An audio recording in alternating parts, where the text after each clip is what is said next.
So now I request Bhavani to next panel. Bhavani, over to you. Thank you, Sana. Am I visible?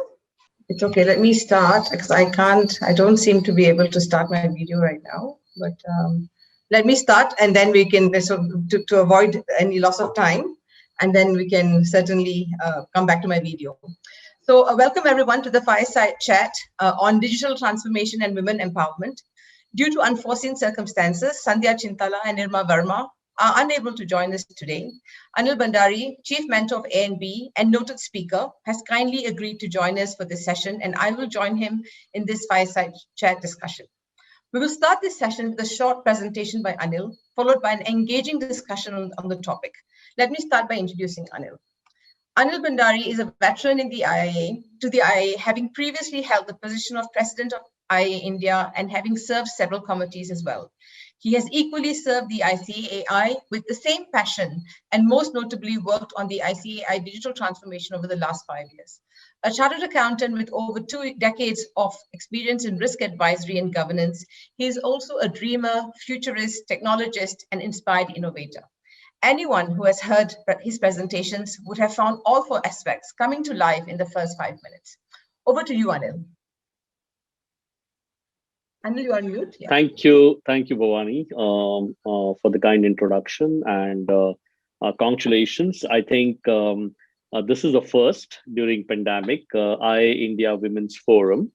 I thought only we at the ICAI had the Women's Committee or the Empowerment Committee, but it's good to know that India is also at the forefront of trying to engage with all our women colleagues.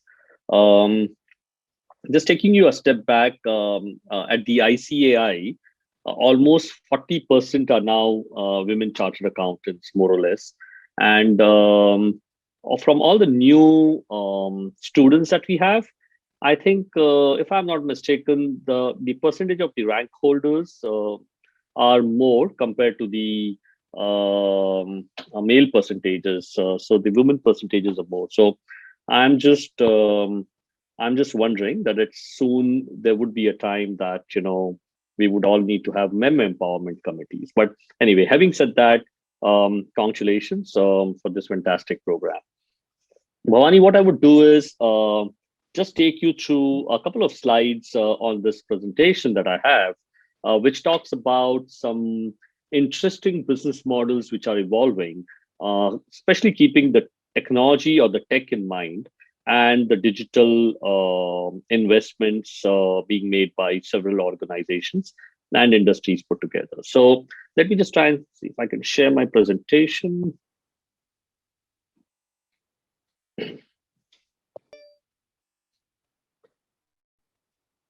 All right, so there we are. I hope you're able to see the slide, Connie.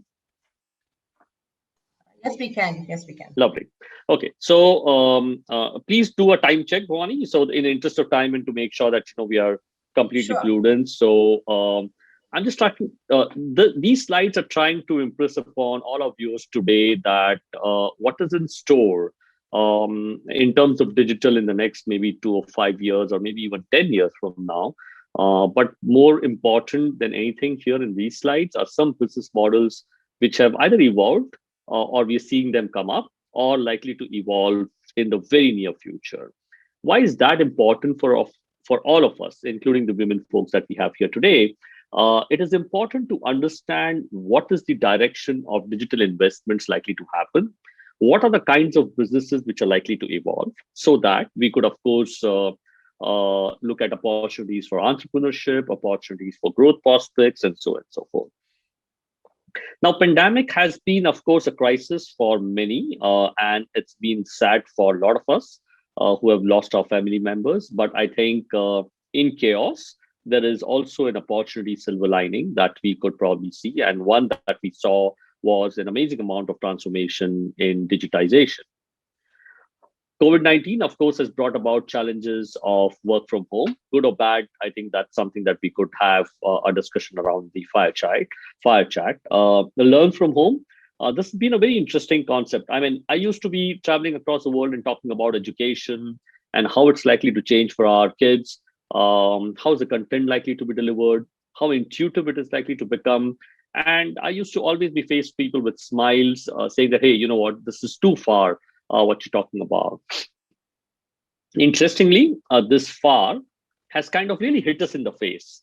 And what we see in the last 1 year has been a complete transformation in terms of how our kids actually go to school and learn to school. Actually, there is no school to go to. There is no college to go to. And I wouldn't be surprised if there is no exams to be taken, but that doesn't mean that you would not have degrees. That doesn't mean that people would not qualify. What I see in the future is that you would have schools without schools, you would have colleges without colleges, and you would have degrees without exams, which means skills come to focus, and how you learn is likely to be very, very different. Earn from home is kind of become a new norm, and which is very, very interesting. And especially for all the girls that we have here, all the women folks that we have here, all our colleagues, I think earning from home and delivering value is become a very interesting feature. And that, I believe, is going to be one of the biggest opportunities that we would have here today. When I used to, again, travel across and talk about competition, I used to ask them, or all of us today, that, airlines are competing with whom? And I used to say that airlines are likely to compete with video conferencing software. And people used to literally smile, saying that, hey, you know what, this is just way out of discussion. But if you look at it today, I think almost all the airline companies are literally competing with the likes of Zoom, WebExes, or team meetings, and so on and so forth. So much so that I'm seeing the valuation of Zoom today, but I saw that in 2020, somewhere in the month of April or May, and their valuation had jumped to almost $45 billion. I'm sure they're likely to be valued much more today. And they are transporting literally 300 million users across the world on a daily basis, if I'm not mistaken. And why would I call transporting? Because literally we are able to hear, see us. Many a times you've done our parties on this, weddings on this. You're literally able to feel yourself on this. And not far are the days when you will have artificial intelligence built into the VR and the AR to make you actually feel as if you're likely to sitting close to each other, talking to each other, collaborating, and so on and so forth. Conferences and such programs, which will actually become a life journey for all of us going forward. So this is the new norm, and all the airline companies put together would probably not have been valued at almost 45 billion or $100 billion today. So this is how business models are likely to change in the future. It's a dramatic change. It's one industry actually merging into another industry, and such is the power of technology that we see here. So when I started the presentation, I said I would talk to you about a couple of business models that I see emerging. The first business model that I see emerging is the outcome-based business model. Gone are the days when you do something for just doing. Here, outcome is becoming very, very important. When you do something, what is really the outcome? Let's take the automotive industry. It's no longer buying the best possible car in the world. It's no longer buying the best looking car, for example. It's no longer looking at a car which has got too much speed or high speed or whatever. It is actually to do with buying connected cars, for example. That is an experience. You're likely to go for cars which interact with you, which help you to drive by themselves, and they're connected, and probably, of course, electric cars are in fashion today now, and they would typically minimize your electricity bills or cost of ownership, and that is what is the outcome which is likely to come up. All of us are aware about how banking has changed in the last 10 years. We had the earlier model, which had the branch banking model. We went into the which is actually the point of sale model. We then went into the .com banking. Then we went into universal banking. Today, it's actually become API-based banking. API-based banking means that tomorrow there would be a simple canvas in the cloud, and you would have an ICICI bank here. You would have an HDFC bank here. You would just want to move your loan account, just drag and drop it into maybe an HDFC bank. And in the background, it'll all be connected with your banks, with your accounting systems, with your core banking solutions, and so on and so forth. Such is the power of digitization, which is likely to be thrown into the front end in the very near future. And what's the outcome here? Outcome, of course, is not to just keep money and withdraw money, but maybe to enhance wealth. So wealth creation could be an outcome that banking organizations could look at. Connected homes. I think all of us are witnessing in some way or the other during the pandemic, you would have these robots moving around your houses, cleaning your houses. You're able to talk to your robots across with apps. Your telephones are connected. Your cameras are now connected. And all of these connected homes actually are likely to create a larger grid in the market somewhere. And the larger grid is then going to log on to maybe power utilities, maybe police stations, maybe self-help groups, maybe anything to do with business. So the outcome which is likely to come is, of course, shopping, security, environment, entertainment. All of this is likely to get connected, trying to bring your experience together. I've already spoken about education, so wouldn't take too much time here, but I think education is likely to be tailored to individuals. And this is very, very important. And there is a new business model which is emerging, which I'll talk to you on the next slide. So can you imagine education was in the classrooms, and you typically had the first benchers and the last benchers, assuming that the first benchers were the smarter lot, assuming, of course, the last benchers could have also been smarter lot. But there are people who come first and there are people who come last. Now, what's the difference between people who come first and last? The difference between them is sometimes maybe a little bit to do with aptitude, but most of the time it is to do with interest, most of the time, right? And I could be weaker in maths, and that would actually make me drop down on my ranking tables. And somebody could be above average in maths, science, and all of that, and his or her ranking could be at a different level. But the moment you have education, which is electronic, able to deliver through whatever means, you would actually identify these set of people who are weak in certain areas and then deliver to them content in that order to make sure that their mathematics or their science is good. Now, that is an outcome-based business model because you're now trying to focus on skills of the people so much. Healthcare is going to be a wonderful opportunity for all of us. So anybody here who wants to look at entrepreneurship, healthcare could become the next 5 or 10 years a very, very interesting case study for all of us because, of course, because of the pandemic, people have more focus and governments have more focus on healthcare. But I think the digital revolution is likely to help healthcare in a way that it is going to shift from population-based diagnostic to and prescriptions to those centered on individuals again. You're actually getting back to individuals in the healthcare as well. I'm not sure if you're aware, but there is a huge project going on in the world to collect a lot of data of your X-rays, of your MRIs, convert these into large data points running into millions and billions of bytes, and then try and put an AI ML on top of that to be able to identify, that if you take an X-ray tomorrow, or if you go for an MRI, or if you take a blood report, what is likely to be the problem? So healthcare is likely to become predictive in the future. And of course, retail, you have personalized retail services and so on and so forth. The second model which is emerging in the world is hyper-personalization. And now this is a model which is, again, very, very important for all of us to understand. The businesses are likely to drive towards hyper-personalization. You have Nike. Nike's shoes were made for a larger community, for a larger set of people liking something. You could actually go on the website, on their apps, and create a Nike shoes that you like, maybe out of 2 different fashion models which are emerging. You could actually create a drink for yourself on the fly. You could actually create a music. Music is not likely to be music in the future. It's going to be lyrics. It's going to be tunes.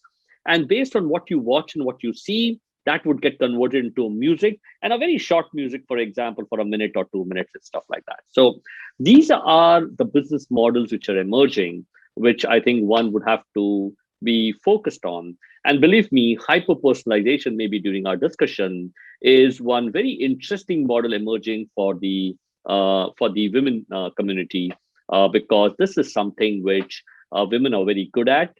They understand individuals. And they could create business models around this and get them delivered in spite of the fact that they may be not going to offices, but sitting at home and doing 500 other things. The third model which is emerging in the world is access rather than ownership. Nobody wants to own anything. And the most abused word for this is cloud. Everybody is talking about cloud. Technology is moving in the cloud. What happens in the cloud? What happens in the cloud is you don't own it, you just access the technology. Similarly, when you want to converge and look at your new business models, you would have probably already realized by now that accommodation, for example, from large hotels, 500 rooms, 1,000 rooms, have shifted to something called as Airbnb, where they don't own assets, but they help you to access assets, enjoy assets. Literally, Airbnb is the one which is being constructed in the cloud. You similarly have construction, and the most important one in the Indian scenario will be luxury apparel that one wears for their weddings today. This is a big, big market. You literally go and buy lakhs of worth of clothes just to probably wear it for a day. And this is where you could actually do access rather than ownership, which means you could wear something which is worth 10,000 bucks, and that could be the biggest brand in the world. But the actual cost of that could be even 5 lakh rupees. Medical equipment's becoming very, very interesting. You have a case study here where they have acquired a lot of medical equipments and then they share it with hospitals across the city, across town, and so on and so forth, which means almost all hospitals are now ready, more or less, to be able to enjoy the benefit of a machine which is costing a humongous amount. And you're likely to see this come up in energy, sports equipments, personal care, food and beverages, and so on and so forth. So I think, ladies and of course, gentlemen here, I think the business models that we see emerging would need a lot of collaboration in the future. And this is one area that I think all of us should really keep in mind, because it's not possible for all of us as individuals to try and construct business models running from scratch. You do not have to reinvent the wheel. You should look at partnering with people who are specialists in a particular area, create aggregations on top of it, and then try and figure out if there is a business model for you to work on to try and create larger entrepreneurship environments. Believe me, India is likely to be a great hub for entrepreneurship. It is already a great hub for entrepreneurship, but it is likely to be a fantastic hub for entrepreneurship in the near future, because you have a huge population. There is huge consumption, and you could try your different business models here because you can actually try them in low cost mode. Whereas if you would like to try it in the US markets, for example, that would be really high cost. So you could actually do a low cost business model, evolve it, and then replicate it in the markets across the world, of course, with the tweaks that would come across with different markets that you're in. There's likely to be societal impact. Employment is likely to be in stress in the near future.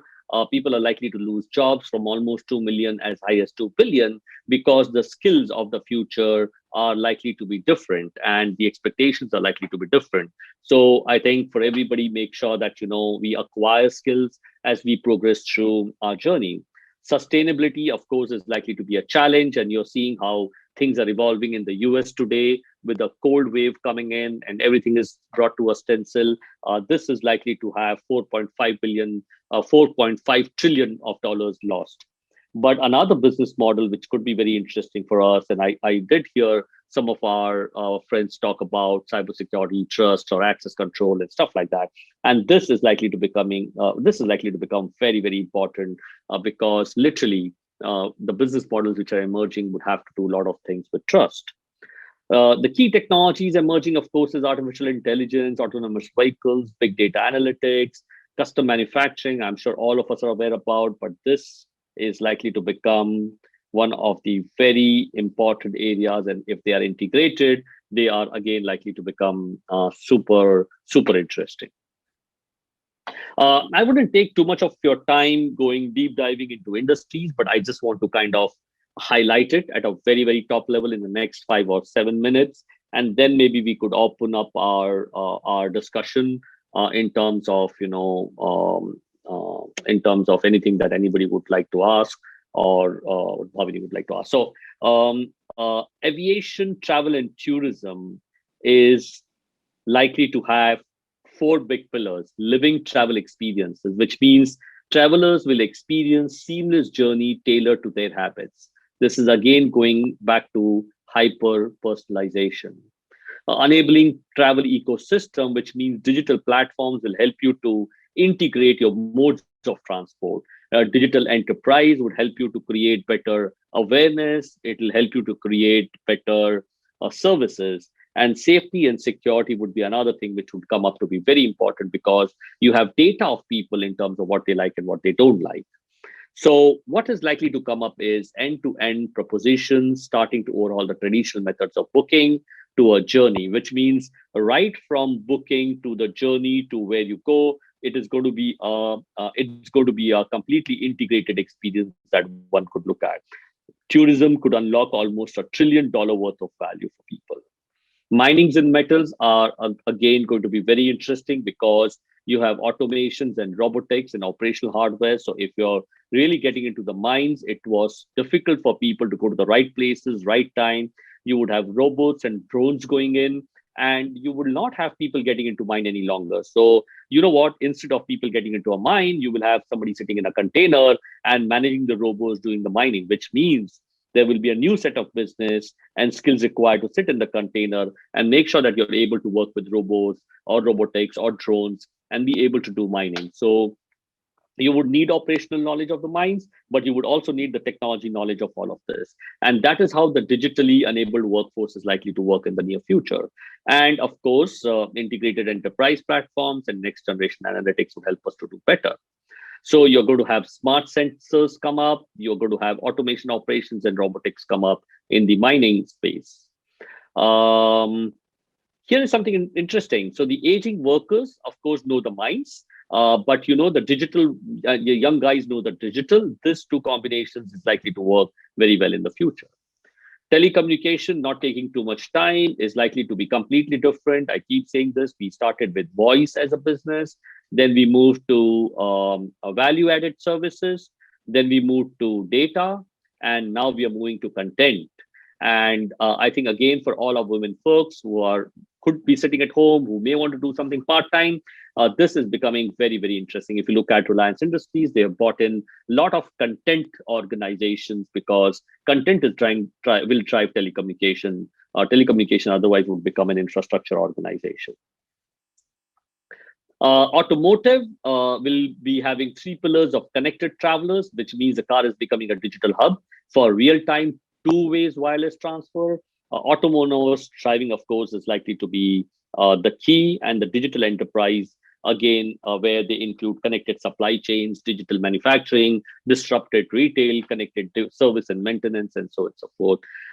But what is likely to emerge in automotive is the multi-modal integration, which means there's likely to be an integration between road, rail, and ferry travel, and maybe it could be even electronic bikes, or it could be even small bikes without any electricity, which means you could just ride them. So your workspaces from your home or anywhere is likely to be a multi-modal integrated transport system. All of us, of course, are aware about the consumer data flow, and lots have been spoken about this. You have Flipkarts of the world, Amazons of the world. They have literally done their best in terms of understanding the value, in terms of understanding what the customers want, and so on and so forth. And here, of course, e-commerce is likely to continue to hold the fort. Electricity is again likely to change the entire industry. Real-time supply and demand platforms and asset management, performance management come into play, and all the electricity distribution losses that you're likely to have is likely to come down.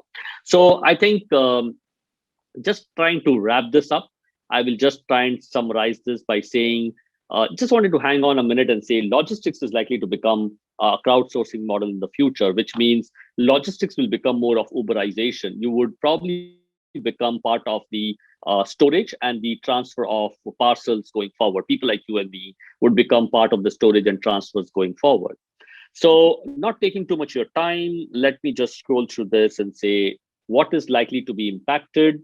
Big law, executive search is likely to be the lowest impactful items, but because of the technology shift, the highest impact would be technology and media consulting. Audit and accounting, of course, is likely to take a large hit, because if you look at machine learning, it's going to impact auditing and accounting. If you look at deep learning, that's going to impact it. If you look at data science, that's going to impact it. If you look at smart robots, that's going to impact it. If you look at NLP, natural language processing, that's likely to impact it. So audit and accounting is likely to, of course, have the largest impact that we see, and that would require a lot of skill upgrades in the future.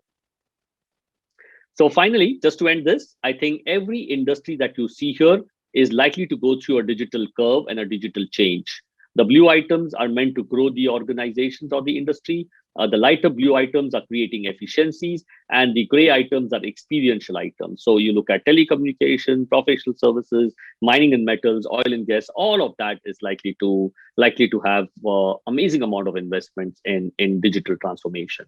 So believe me, all that people have learned in the past will have to actually forget about it, and you would have to learn new. So this is a great opportunity for all our younger generation people coming into play, where they are already acquainted with the digital assets, and they could play a very interesting role through all of this.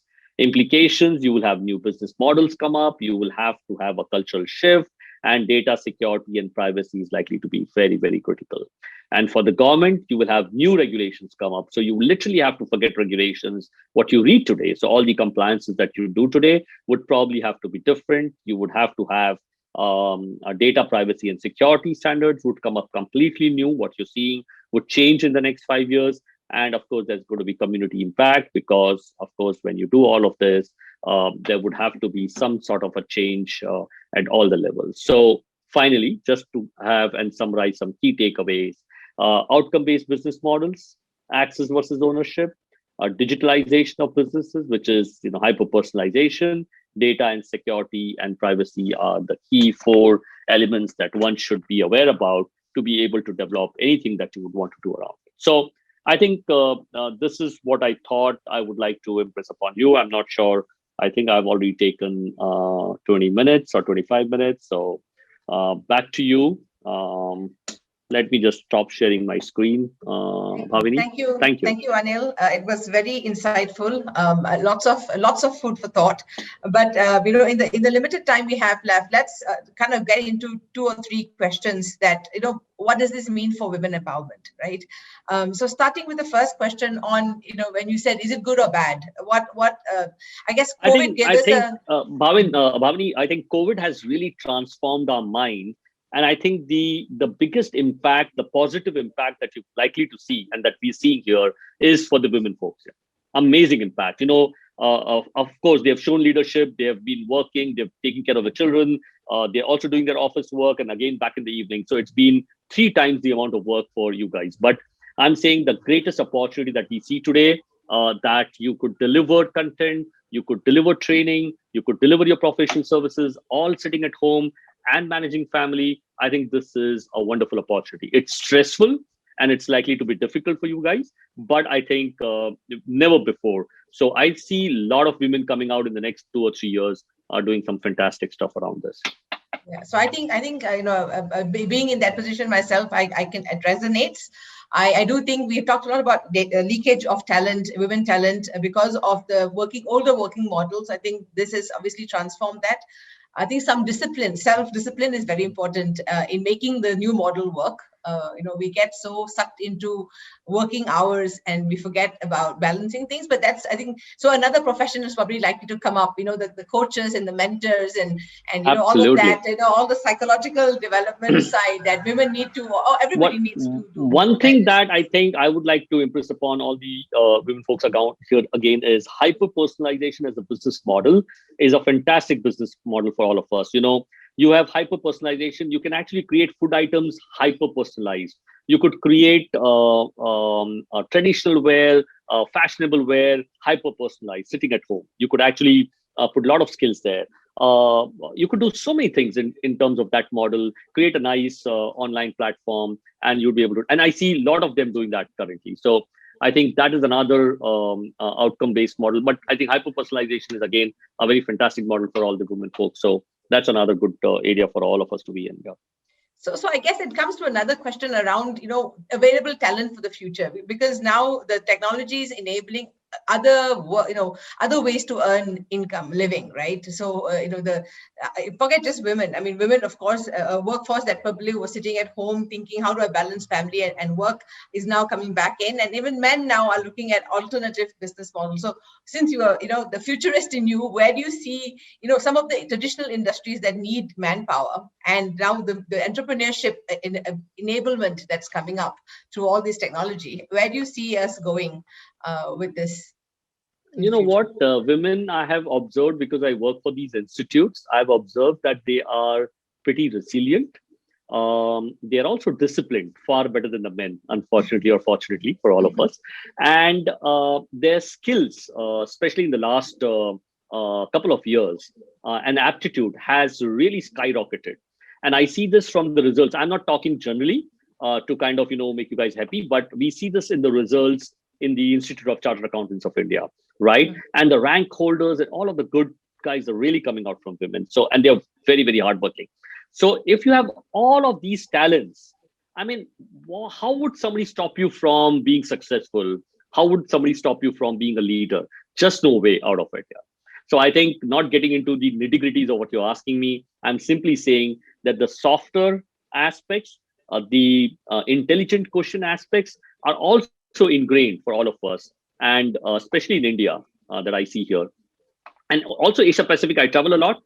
I think they are really, really very hardworking. So I think, Bhavani, this is a fantabulous time, if that was a word, for all of us here. Thank you, Anil. I think that was a truly engaging presentation, and some of these points are definitely food for thought. I think all companies, all of us in the audit faculty, are also looking at how we need to kind of modify to cater for new working models. So thank you very much for coming. I know this was not, it's a last minute, and you had accommodated us very nicely. Anything for IA, anything for IA. Thank Most you. welcome. Thank you so much. Over to you, Sana. Thanks, Anil and Bhavani, for taking the session, making it very interesting. The digital transformation has actually changed the world. In last 1 year, every one of us witnessed.